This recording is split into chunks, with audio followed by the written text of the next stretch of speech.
911, what is your emergency? Units respond code 3 to a 1050 on the highway. Vehicles are blocking multiple We're en route lanes to the of traffic. hospital. Patient is currently having We've got a cardiac 4-alarm arrest and has fire been here. Send intubated. additional Protesters are trucks. outside of City Hall and they are not complying with our Out orders on 1, to hold the disperse. air. In a rapidly changing world for first responders where it seems that every day the rules and norms are changing, there is one voice you can count on to give you the latest in emergency news. That is Lifeline.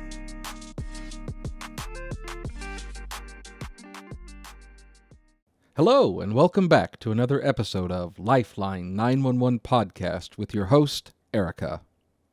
Hello. I am your co-host, Gary, and today we are joined by a special guest. Shantelle Oliver has more than 25 years of experience in emergency communications, the last one of which has been as the Support Services Manager over Training and QA Team at NTECC, the North Texas Emergency Communications Center. We have invited her on to share some of her insights and innovations with us. Shantelle, thank you for joining us. Thank you guys for having me. It's our I pleasure. am so excited. We got your name, so for everybody, we did not know you, but we have someone in common. You know, Pam, right? Pam Frisk. Absolutely, that's my buddy. Yay! Pam is the end-all be-all at our training backup facility here in Austin. I feel like she knows everything and everybody. Absolutely. So how do you guys know each other? So Pam and I actually served. She served as the Texas NENA president last year, and I served as the Texas APCO president, and we're both immediate past presidents right now. So a bit of a Wow, rivalry. That's well, we've known each other for many, many years. We also served together as a TNT. I was the president. She was my vice president, and yeah, so we've been rolling together for a little while now. Just a little bit. Just a little bit. You guys have been in the trenches of this whole 911 industry thing. Absolutely. That's amazing. So I guess my question, because we delved into a little bit of this before we got on air, if you will. So you've been doing this training and development and training development thing for a minute. I love the way you put it. Please say that again. What do you call it?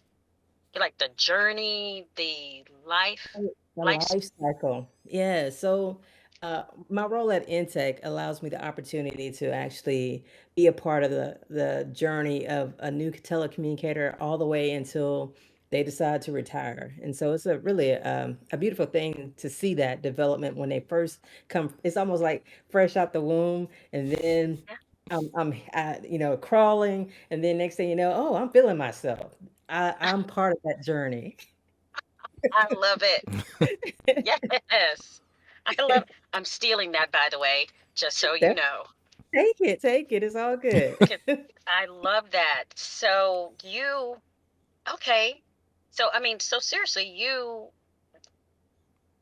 fresh out of the interview process, first week, 2 weeks of classroom. What is that like? What is that time frame for NTECC?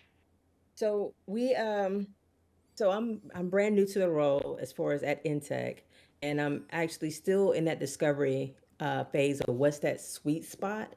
Um, so ideally, uh, this never changes. Everybody, the first couple of days, they have the onboarding with our administrative service division, which is equivalent to your HR department. Then my team of three, which I slated to have four, but right now we have three on my team.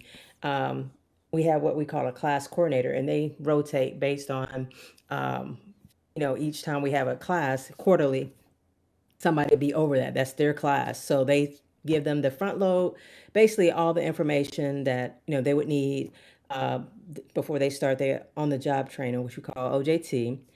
We have the basic telecommunicator. We just started that in house because I'm a TCO instructor, and so now Nice. I'm getting ready to teach my staff the TCO instructor course. Actually, we're having that course next week. Actually, so Wow. I'm having basically I'm doing a lot of the training to teach my team to be able to train the courses. So direction that we're going to go is all of our training will be in-house, including Yeah. those specialized courses like your active shooter, your basic tactical dispatch courses. All of those courses I've been a part of, either enhancing the development or the start of the creation of the development of that. And so basically, that our classroom training is about 8 to 10 weeks because we do EMD and also EFD as well through priority Okay. dispatch. And so, depending on when those courses can be assigned, because we have to rely on priority dispatch to teach those courses for us. But outside of that, everything else we do in house. So it can take about 10 weeks before they actually hit the floor, and then they go to call taking for about 6 to 8 weeks. Um, and again, that's where I'm really trying to find a sweet spot because unfortunately the we operate for 4 different cities. So with that, we Okay. don't do the Yeah. traditional training that most centers can have, which is at 6 weeks.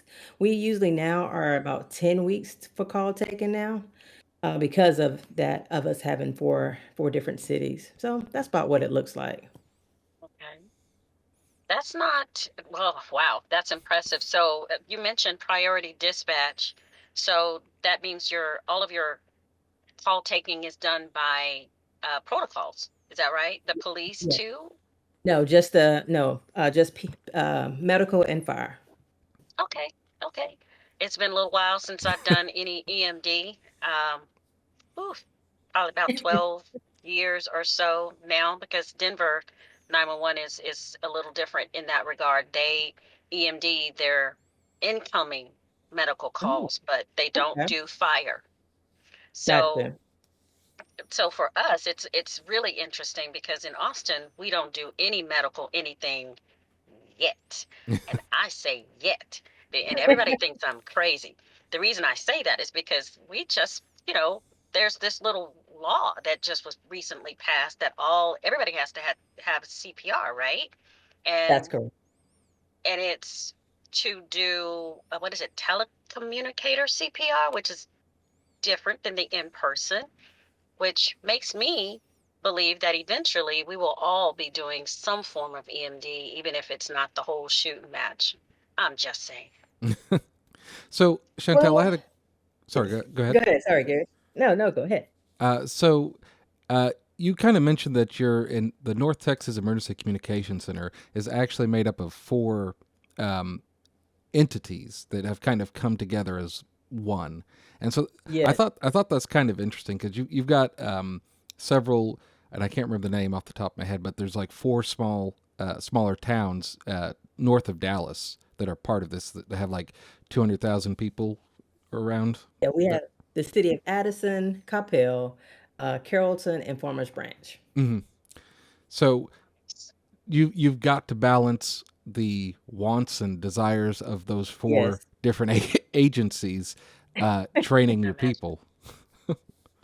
absolutely. Yeah, and unfortunately, well, I say unfortunately, not necessarily, depending on how you look at it, they do operate, each of them operate differently. So it's not like it's a seamless process as far as teach all one way.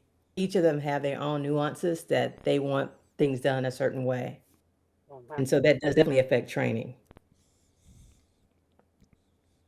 Wow. So how do you manage that? And I may rein me back in if I'm going too far off the beaten path, but I can imagine there's meetings involved where you have to sit down with I don't know, what would it be? Since you're over the training and development for all of it, how does that work? How do you find that middle ground, or how do you manage to build a curriculum that satisfies everybody? How do you even begin that? So I stick to the basics as far as what we train, and then those nuances, we train based on those nuances when those situations occur. The curriculum itself is just straightforward call taking. How do you call take it? How do Okay. you process that call? And then the nuances of the individual cities, that is part of our knowledge and skills or performance that we have, but it's not the end all be all in a sense. Okay. That is interesting. I so how many people in your center, and how big are your classes typically? So we've the biggest class that we've had since I've been there were a class of 8. Our center, we're staff, we have a total of 54 um, telecommunicators, and that's 38 of them are dispatchers, and the remainder are just call takers only. Hmm. Okay. Wow. So everybody does everything. Is that right? There's no such thing as, only call takers, only dispatchers, only any one thing, even though they may only do one of those tasks. It's like in the very beginning, they may only call take and then they graduate on to the next thing. So we do actually have now assigned call takers that all they do is just process calls. And then we have what we call the ECS, which is Emergency Communication Specialists. They do call take, dispatch, and NCIC, and Okay. fire as well. Not all at the same Yeah. time, I hope. No. Well, no. Well, yes and no. So I two of love our that. channels. Two of our channels, they actually do the call taking and dispatching and NCIC requests all at the same time. Oofda. Those are for our two smallest cities. And one of our, not saying medium-sized city, that they don't do the call taking, they definitely do the dispatching and NCIC requests at the same time. They just actually, in October, uh, took the call taking function from that channel because the traffic has increased a lot. Mm. Yeah. So I'm really curious about the joining, I guess, of these four agencies to make your agency that you're part of the NTAC. It sounds like each one of the small cities has its own like dedicated like channel, and rather than Yes, just having like a geographical, it's more of a political boundary kind of association. that's exactly all. We have 4 dispatchers for each of those cities. That's correct. Okay. And then one of the cities has an extra channel that we call Channel 2, where there's nothing but their NCIC functions is ran just on that specific channel. Hmm. Okay. Interesting. Yeah. It's I'm it's trying just to work it's that out in my head.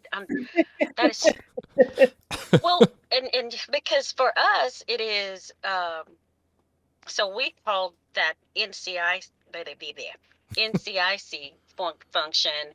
That is for us teletype, and that is all they do. They literally do nothing. Well, that's not necessarily true. They are call takers.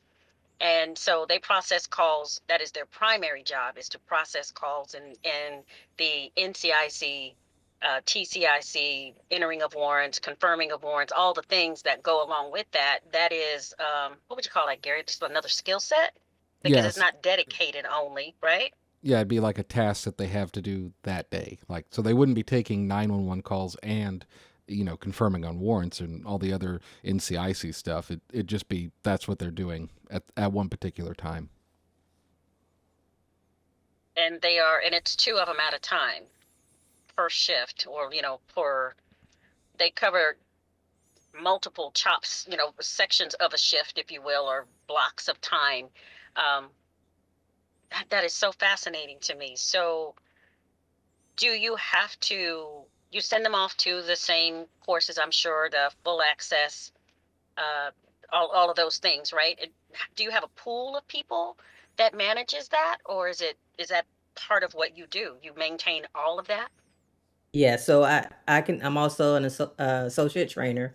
So I teach NCIC as well, and I actually just two of my team members just recently went to become associate trainers. So now we will have 3 associate trainers at our organization. So they'll actually be able to teach the NCIC class. And I do want to add that we do also, along with those channels, we also have a separate NCIC channel that their primary function is, of course, the teletypes confirmation as far as sending the confirmations and also answering the phones as well. Many hats. Well, they're Many, working. many hats. So these people are working, okay? Yes, Because for all four of those, that one person does all of it for the center for the period of time that they are assigned there. Is that, am I understanding right? correct. So any inbox, we have a NCIC inbox folder. So officers will send their requests on whatever that needs to be entered into NCIC. That is our, like our main uh, point of contact when messages, teletypes come in to be processed on confirmations.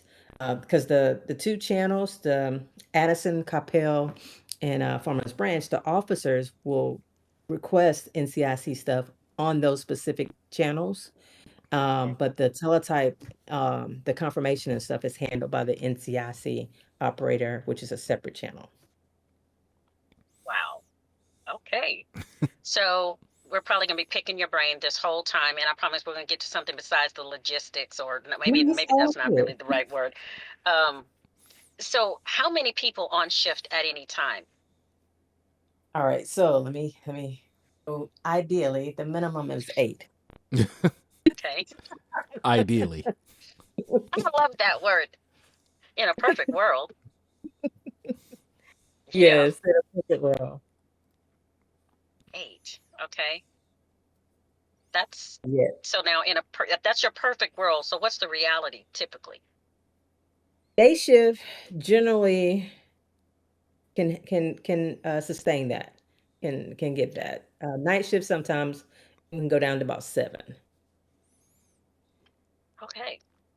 Well, Yes, I mean, that's easy for me to say. Oh, that doesn't sound too bad, but it's never good to have less than what you're supposed to have, right? Your minimum is what absolutely, it is. absolutely.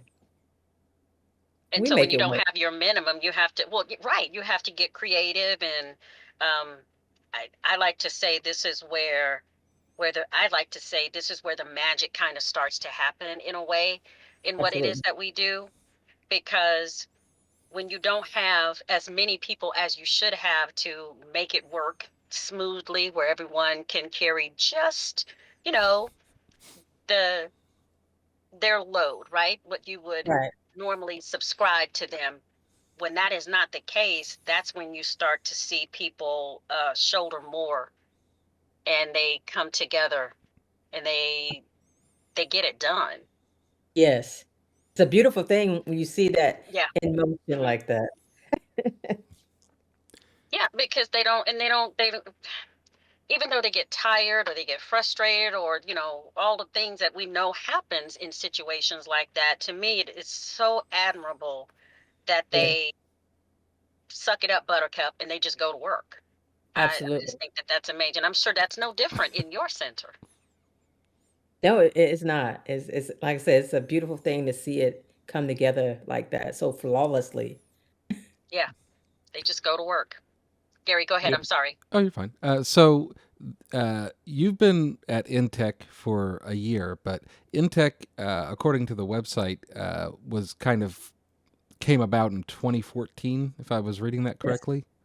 that So it's is been about, correct. Yes, oh, okay, so it's been about 10 years since these four smaller agencies kind of joined together and said, hey, let's pool our resources to just have one communications center that, we can then harass them from four different angles at the same time. That'll be fun, right? absolutely.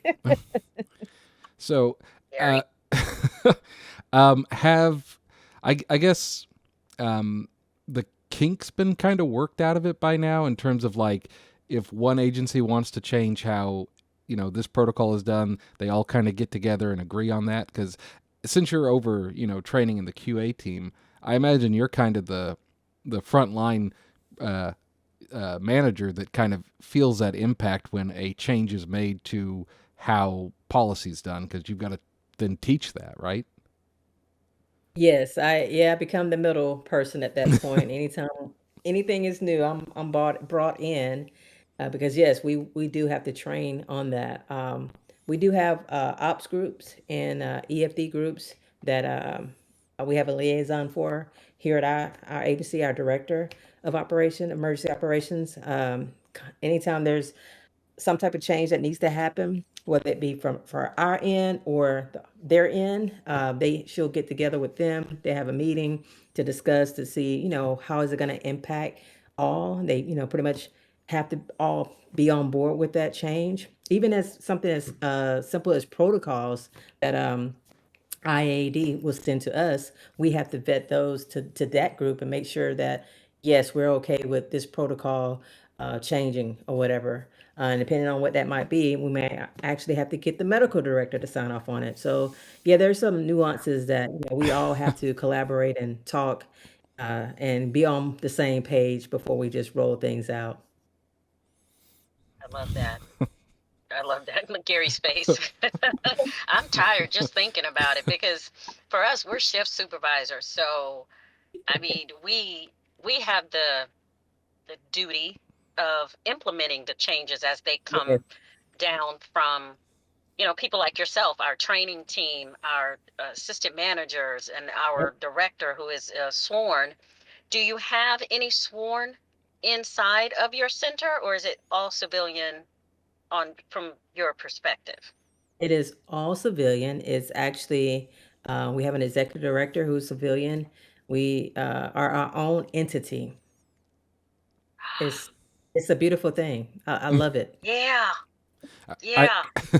I will say that I am kind of jealous because like you've got a really nice website, that intech911.org. Uh-huh. It's really well put together. It's got really, Thank you. like, your center looks really pretty up there. Like, it looks like a very nice building from the pictures. And I also really like that you guys uh, have like these award shows at the end of the year. It's like Employee of the Yes, Year. Yes. Like, I was looking at that. I was like, that's so cool. Like, that's got to yes. be one of the more popular things. Yes, I mean, I'm blessed to be at this center. It's, I started out my career at Irving and I love being at Irving. But this is the only center that I know of in the Metroplex that definitely provides stuff like this for, especially having an actual award ceremony Hmm. for their telecommunicators where PD or FD is not involved. It's Hmm. just strictly just to focus on the telecommunicators. Yeah. Yeah. Because we were almost our own entity. Um, weren't we, Gary? Kind of. It was there was talk, Yeah. and it didn't quite happen. So we are under. We're not our own entity. We are, what do you call it? Coupled with PD. It is. Yeah. How would you describe that, Gary? We're a division of the police department. Yeah, Gotcha. Yeah. that Uh, makes. Yeah, that's well said. but yeah, I was like struggling for that a second, but that's okay. put That's that what in I'm the here words. for. Um, Yes. but yeah, I mean, it looks like since you guys are your own entity, like that you get a little bit more freedom to kind of do what you need to do, a little bit more control of your budget. So, like, it's a great website. Like, I think we have a Facebook page for our comm center that we had to Yeah. claw tooth and nail to get that from Yes. the. But With, Yes. and we're trying even now to we're trying to grow it, right? And it is a task to get, because everything has to go all the way up the chain of command through sworn, because everything happens through sworn. There's only one small layer of civilian management, and then the rest of it is sworn. It has to go all the way up and come back down, and goodness only knows how long that will take. And everyone has, their input, um, requirements, and then it comes back down to us. And so far we've got a Facebook page. Yeah, Praise, praise God for that then. I love it. But you have to, because Yes. that was a while coming, and maybe we will get, some more freedom as I think, as with anything, you have to kind of prove that you can manage it responsibly before it will, you have to prove stewardship, for lack of a better way to put it. And then you'll be able to grow it into something else. But we are quite jelly of you guys' freedom, and how you're able Yeah. to do quite a bit without having as much oversight. Yeah. I feel like you were going to say something, Gary. Sorry. Go ahead. oh, I was just gonna ask. So, in addition to training, you're also kind of over the QA team. So it's kind of That like was, yep. it's kind of like you forge the knife in metaphorical terms for training, and then you sharpen it with the QA. So, um, Absolutely. like I think that's really cool that there's a dedicated, group. I hope it's not just you having to do that for everybody in your entire center, but like, can you, No. yeah, can you walk us through how you kind of do your Yeah. QA program? Well, I mean, like I said, we have a team of three, and basically we have a QA process to where it's randomized for all staff. We have a certain number of QAs that we do for PD, a certain number that we do for fire, certain number that we do also for call taking specifically, and also a little bit of NCIC. And each month they go in and randomize um, the process, and then with that we create training as far as training blast, what needs to be touched on, what's people struggling with, doing one-on-one coaching, providing feedback, things of that nature. My question is, how do you, when you say randomize, how does, is that, is there, you, how do you do that? Is it you put all the names in a hat and somebody picks? How do you manage The that? Because software, for me as a supervisor, that is one of my struggles, is to try to make sure that I'm not hitting the same person all the time because we don't have anything. What did you say, software? the software does it. Yeah. Ah, But so this is something that was in existence when I started. My goal though is to make it more intentional. Um, mm, I I I think it'd be best to remove the randomization because, to your point, Erica, we end up being you can end up doing the same person, and so how do you know if mm, all staff, the staff that's involved, are getting what they need, or after training, how do you know that they are actually progressing if this randomization don't even pick up that person? And so I want to change it. That's something to work on soon. It's not on my to-do list. It's not on my, hey, I need to do it right now to-do list, but it's right. there that we're going to be more intentional about it.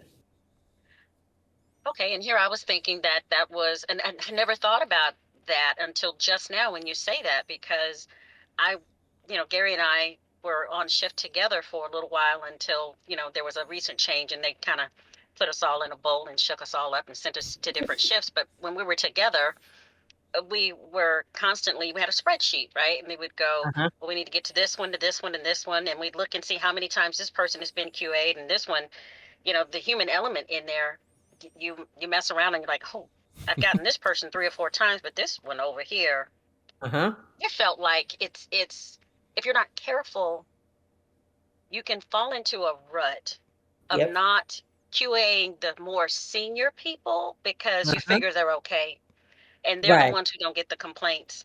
And so, but why is that? Is that because they're really that amazing, or is it because everybody's comfortable? The officers are comfortable with them, and so that's just the way he or she is. I don't know. Uh-huh. Maybe I'm just rambling, but for a split second, I thought the randomizer sounded like a great idea until you mentioned that it may end up not being as random, and so Mhm. intentionality is something that you're striving for.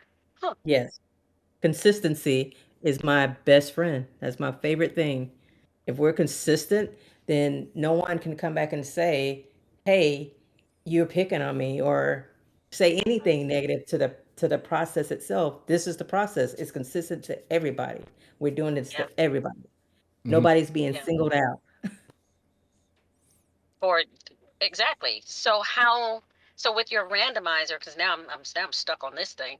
I won't stay here for too long, but I'm truly just curious.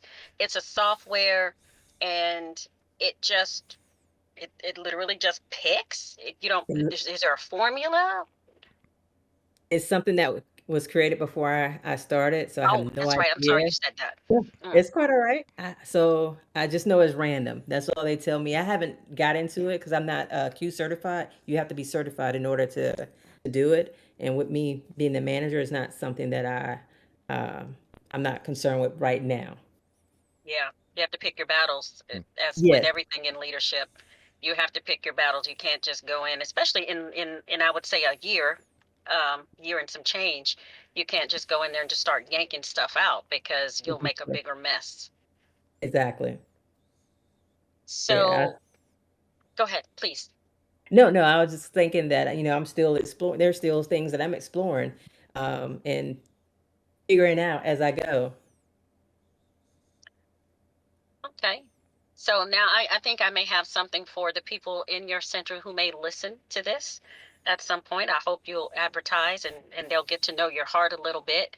So for those that don't know you well, if you had a nugget or a leadership thing, this is my mind, this is my heart, this is my vision for your piece of the pie that you manage, what would be your shout out? What would be your, I don't know, mantra? Oh man, my mantra. Or Oh, or whatever, something that you because everybody thinks that the manager, they all, I think we're all, if we're honest, we're all guilty of wondering what goes on in their mind sometime, trying to figure out what makes the manager tick. Why do they make the decisions that they make?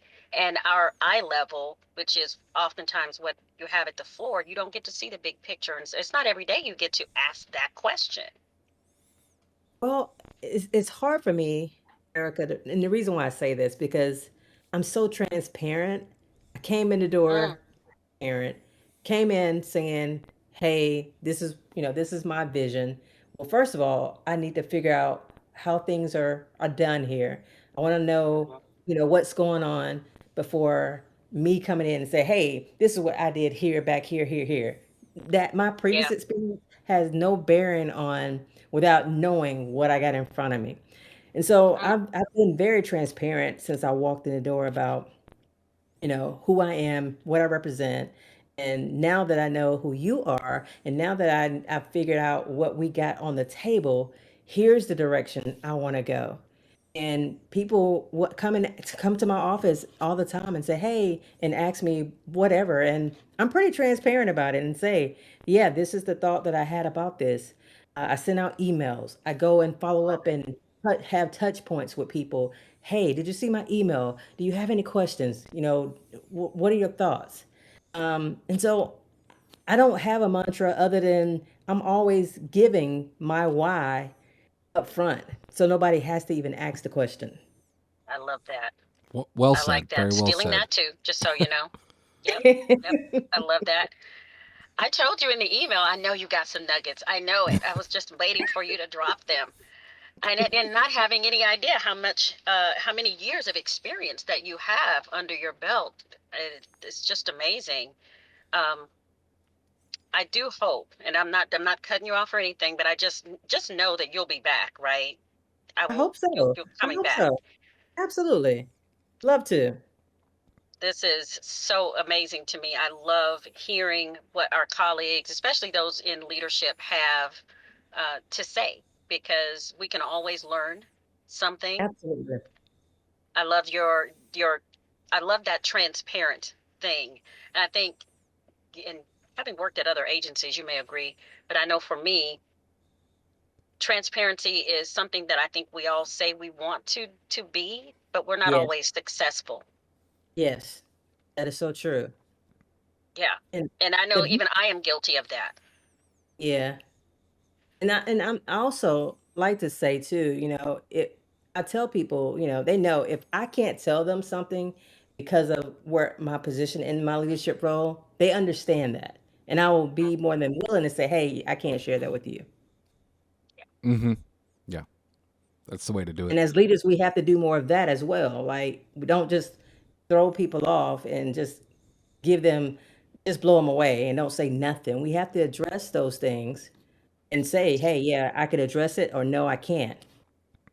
Right. And I find Gary and I have these kinds of conversations all the time about, leadership and what can we do better and just basically just sharing our thoughts. And one of the things that used to irritate me more than anything is when I would say why. And my leadership, not thankfully not current leadership because we've had some changes of late, but one of the things that irritates me the most is nothing. Absolute silence. And Yes. then these decisions come down the pike, and not even a, hey guys, this thing happened. And so now we're going to have to address X, Y, Z. So when you see these directives coming, or when you see this change in policy, just know I'm going to give you as much information as I possibly can. I'm not just going to send out an email, and I'm not just going to send out a bulletin and you have absolutely Mhm. no idea of the why. Exactly. It makes them crazy, and it makes me Yeah, crazy, and it doesn't foster very much trust. Wouldn't you agree? I totally agree. We have to do better with that. We have to. I think in law enforcement we tend to be, whether we're under sworn leadership or civilian leadership or a combination of the two, we tend to be very reactionary, and Mhm. instead of very proactive. And being reactionary does not afford you a lot of explanation. You see a thing happen and you just respond, which I think turns, that's where a lot of that not sharing of information comes from. I think, at least that's my Yeah. opinion. Yeah, I can see that. Absolutely, Gary. I see wheels turning. You have wheels turning over there. Or you're just thinking. Oh no, yeah, I agree. I think that being transparent is very important, and you know, finding better ways to conduct like QAs, for example. Like you're like, I don't like that it might not pick the right like the random people. So, but you're waiting to actually fully understand the issue before kind of making a Yeah, decision on that. So I think that's shows good leadership and tact. Thank wise, you. very wise. What were And you gonna say, Gary? You gonna say something?